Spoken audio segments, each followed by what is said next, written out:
तो कल हमने क्या पढ़ लिया था, अच्छी स्थिति, है ना। आज हम पढ़ेंगे अनुप्रस्थ स्थिति या निरक्षीय स्थिति। सेम वैसे ही है, ठीक है ना, लेकिन ये क्या है, थोड़ा अलग। उसमें जो हम पहले बार में अच्छी स्थिति में पढ़े थे, उसमें जो वैद्युत द्विध्रुव है किधर बढ़ता था, अक्ष पर, ठीक है ना। जो बिंदु P जिस पर हमको विद्युत क्षेत्र ज्ञात करना होता था वो अक्ष पर बढ़ा था, ठीक है ना। लेकिन इस बार क्या होगा, लंबवत होगा। कैसे होगा, लंबवत। तो चाहे अच्छी स्थिति की परिभाषा भी हम क्या लिखेंगे, जब कोई बिंदु जिस पर हमें अच्छी स्थिति में नहीं लिखवाए ना, हम परिभाषा नहीं लिखवाए ना, चलो हो गई। इसकी लिख लो पहले, इसकी परिभाषा लिखो। जब कोई बिंदु वीडियो चालू है, जब कोई बिंदु जिस पर हमें विद्युत क्षेत्र ज्ञात करना होता है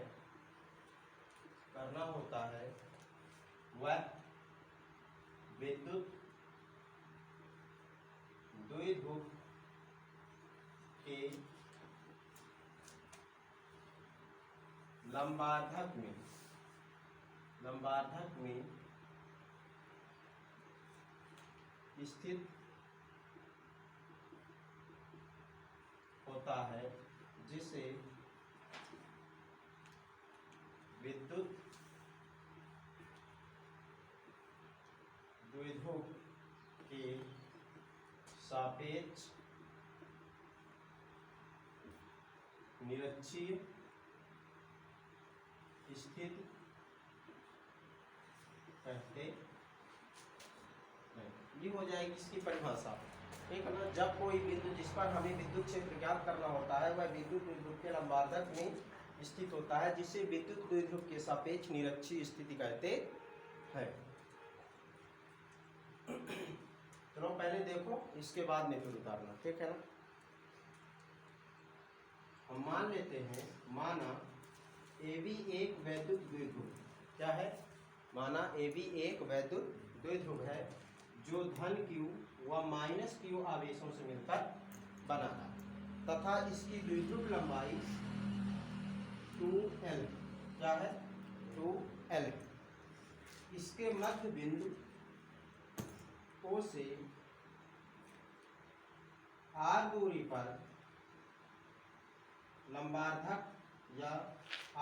पर लंबार्धक में P कोई बिंदु स्थित है जिस पर हमें विद्युत क्षेत्र ज्ञात करना है। इस बिंदु पर हमको क्या ज्ञात करना है, विद्युत क्षेत्र। माना AB एक वैद्युत द्विध्रुव है जो धन Q व माइनस Q आवेशों से मिलकर बना है, तथा जिसका द्विध्रुव लंबाई 2L है। इसके मध्य बिंदु O से R दूरी में लंबार्धक पर P कोई बिंदु स्थित है जिस पर हमें विद्युत क्षेत्र ज्ञात करना है। क्या ज्ञात करना है, विद्युत क्षेत्र ज्ञात करना है। ये हो जाएगा E1, ये हो जाएगा E2, और यहाँ हमको परिणामी विद्युत क्षेत्र प्राप्त होगा। हम मान लेते हैं यहाँ कोण क्या है, थीटा, और यहाँ कोण क्या है, थीटा। तो जब यहाँ कोण थीटा, यहाँ थीटा है, तो यहाँ भी क्या होगा, थीटा होगा, और यहाँ भी क्या होगा, थीटा होगा, ठीक है। तो हम थ्योरी क्या लिखेंगे, एक बार फिर से रिपीट कर रहा हूँ, पहले ध्यान से सुन लो। हम लिखेंगे कि माना AB एक वैद्युत द्विध्रुव है जो धन Q व माइनस Q आवेशों से मिलकर बना है, तथा जिसकी द्विध्रुव लंबाई 2L है। इसके मध्य बिंदु O से R दूरी पर लंबार्धक में P कोई बिंदु स्थित है जिस पर हमें विद्युत क्षेत्र ज्ञात करना है, ठीक है।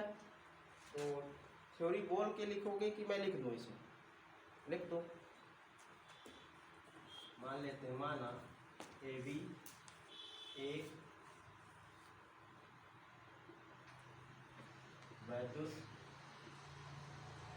द्विध्रुव है जो धन Q व माइनस Q आवेशों से मिलकर बना तथा जिसकी द्विध्रुव लंबाई 2l, इसके लंबार्धक में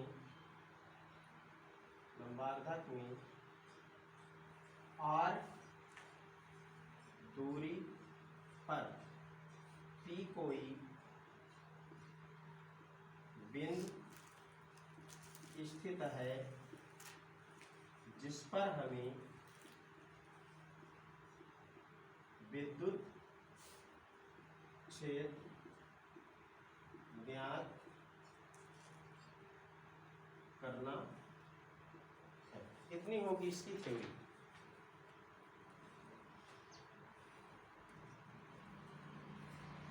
यहाँ तक लिखो, फिर आगे चलो।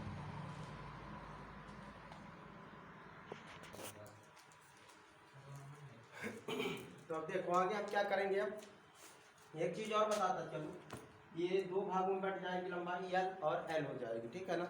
और पहले भी हम बता चुके हैं कि इनका परिमाण क्या होता, दोनों का समान होता। क्या होता है? समान होता है। जो जिससे विद्युत द्विध्रुव बनता है, जो दो विजातीय आवेशों से, वो समान परिमाणों से मिलकर बनता है, ठीक है ना। तो अब हम आगे चलेंगे। अब बिंदु A पर स्थित धन क्यू आवेश के कारण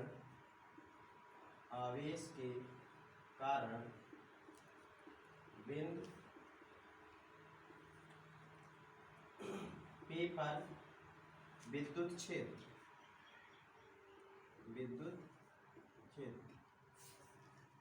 की तीव्रता या विद्युत क्षेत्र का व्यंजक वही रहेगा 1/4πε0 Q/r²,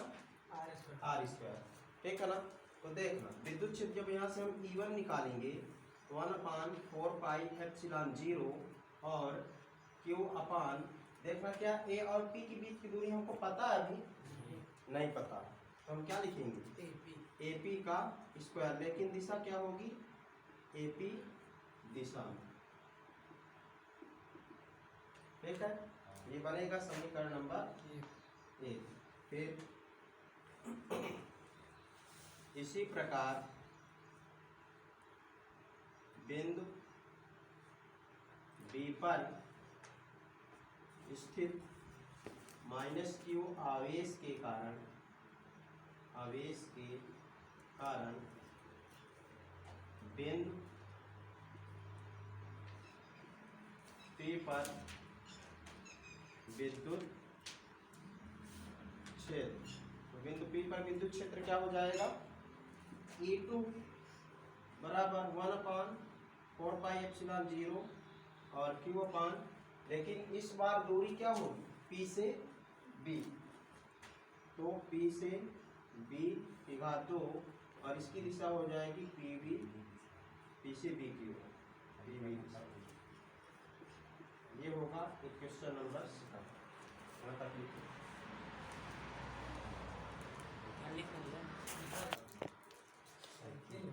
अब देखो इसके हम आगे चल रहे हैं।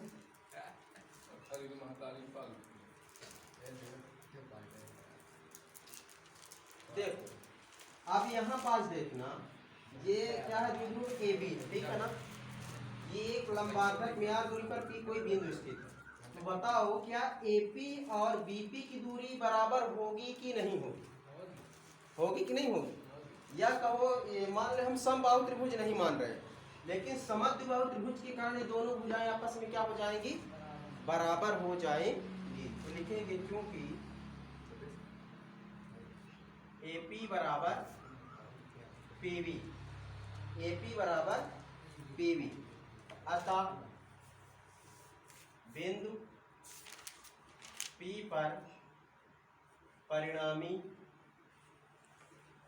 विद्युत क्षेत्र। देखो हम यहाँ डायरेक्ट करेंगे, लेकिन पहले समझा देते हैं, ठीक है ना। इसमें क्या होगा? जो तुम्हारा E धन Q, मतलब इसके द्वारा विद्युत क्षेत्र की तीव्रता, और E - Q, कहने का मतलब कि धन q के कारण विद्युत क्षेत्र और माइनस q के कारण विद्युत क्षेत्र, ठीक है ना। ये मतलब कि लंबवत और समांतर घटक बनाते हैं। क्या बनाते हैं? लंबवत और समांतर घटक। तो हम इनको दो घटकों में जब वियोजित करेंगे तो जो लंबवत घटक होंगे क्या होंगे? एपी के ओपी के जो लंबवत घटक होंगे तो वह एक दूसरे को क्या कर देंगे? निरस्त कर देंगे, क्योंकि वो विपरीत दिशा में होंगे। कैसे होंगे? विपरीत दिशा में एक दूसरे को निरस्त कर देंगे, ठीक है ना। फिर आता है एक समांतर घटक। क्या आता है? समांतर घटक जो cos थीटा होता है। लंबवत घटक क्या होता है? sin थीटा होता है, ठीक है ना। तो cos जो समांतर घटक होता है उसकी दिशाएं समान होती हैं, तो ये जो दोनों क्या हो जाते हैं? जुड़ जाते हैं। क्या हो जाते हैं? जुड़ जाते हैं। तो एक हमारा जो E1 है और E2, तो दो मतलब दो घटक बनेगी। कितने घटक? दो घटक। तो दो साइन घटक और दो कॉस घटक, तो दोनों आपस में क्या हो जाएंगे? ऐड हो जाएंगे। तो हमको इतनी लंबी प्रक्रिया नहीं करना है, छोटा सा करना, ठीक है ना। सूत्र याद रखना है कि बिंदु P पर परिणामी विद्युत क्षेत्र E बराबर हो जाएगा 2E1। 2 किसके लिए है? जो दो घटक बनते हैं, ठीक है ना, दोनों ऐड होकर फिर cos थीटा। क्या हो जाएगा? cos थीटा, ठीक है। E बराबर 2E1 cos थीटा। इसी को हम ऐसे ही लिख सकते हैं, E बराबर E1 cos theta plus E1 cos theta. अब तुम लोग सोच रहे होंगे कि हम E1 क्यों रखें, E2 को क्यों नहीं रखें? किसी को भी एक रख लो, क्योंकि AP बराबर क्या है? PB। जब AP बराबर PB है तो E1 बराबर E2 होगा। मतलब दोनों के जो विद्युत क्षेत्र है वो क्या होंगे? आपस में बराबर होंगे, ठीक है ना। तो किसी को भी एक रख लेंगे। तो हम इतने इसको नहीं कर रहे हैं, डायरेक्ट ये आप सूत्र याद रखना, तो ये ज़्यादा बेटर रहेगा, ठीक है ना। तो अब हम क्या करेंगे? समीकरण 1 से E1 का मान रखने का, तो E बराबर हो जाएगा 2 इंटू 1/4πε0 इंटू Q अपान क्या हो जाएगा? AP स्क्वायर और cos थीटा। ये बनेगा समीकरण नंबर 3। यहाँ तक लिख गया है ना?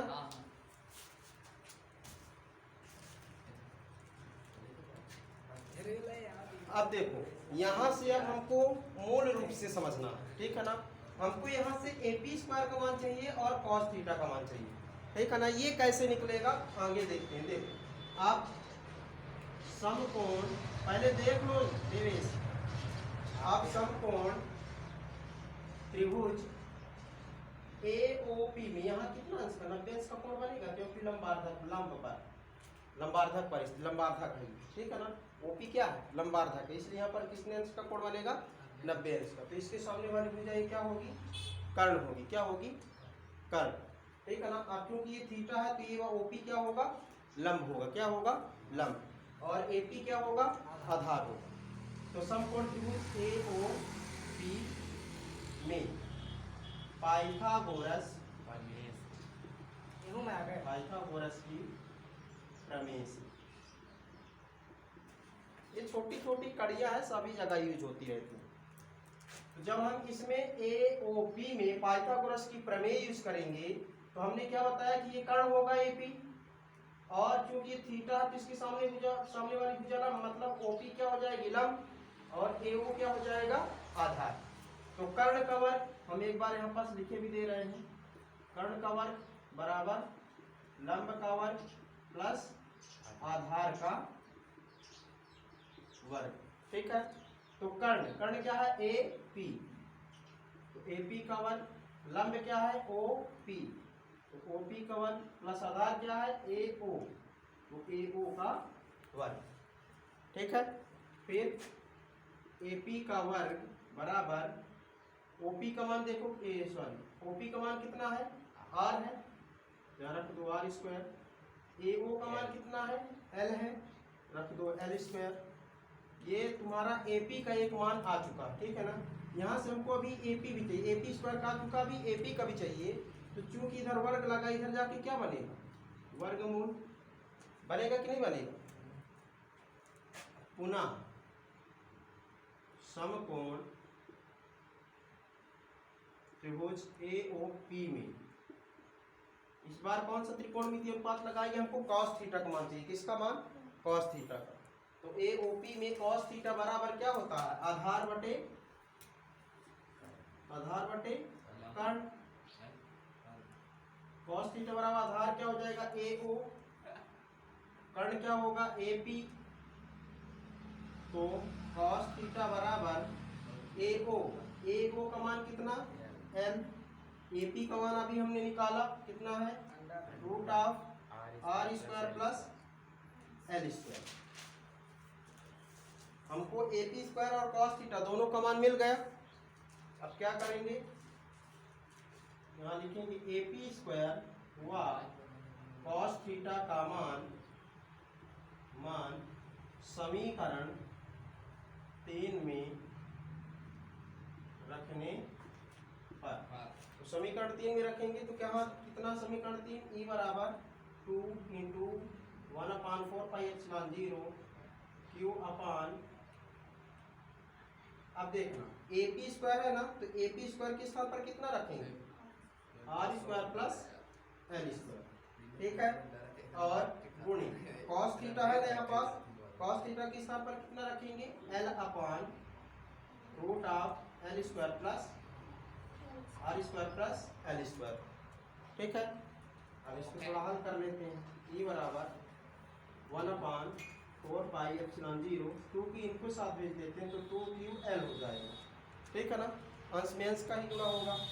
अब क्या बचता है ये R square plus L square, और इसको हम लिख लेते हैं R square plus L square. Root का मान कितना होता है 1/2। अब हम इधर हल करके साइड में बता दे रहे हैं, जब हम इन दोनों को हल करेंगे तो जब आधार समान होता तो घाते आपस में क्या हो जाती है, जुड़ जाते हैं। तो यहाँ 1 होगा, जब इसको हल करेंगे तो 1 + 1/2 होगा। इसको हल करेंगे तो 2 1 कम 2 प्लस 1 1 कम 1/2, 2 1 कम 2, 2 1 3/2 आ जाएगा घात इसकी हल करने पर। तो जब घात हल करने पर 3/2 आता है तो डायरेक्ट यहाँ पास हम लिख देंगे 1/4πε0 2QL upon R square plus L square whole to the power 3/2। यहाँ तक लिखो,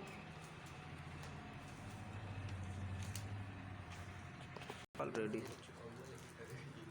तो इसको जल्दी समाप्त करते हैं।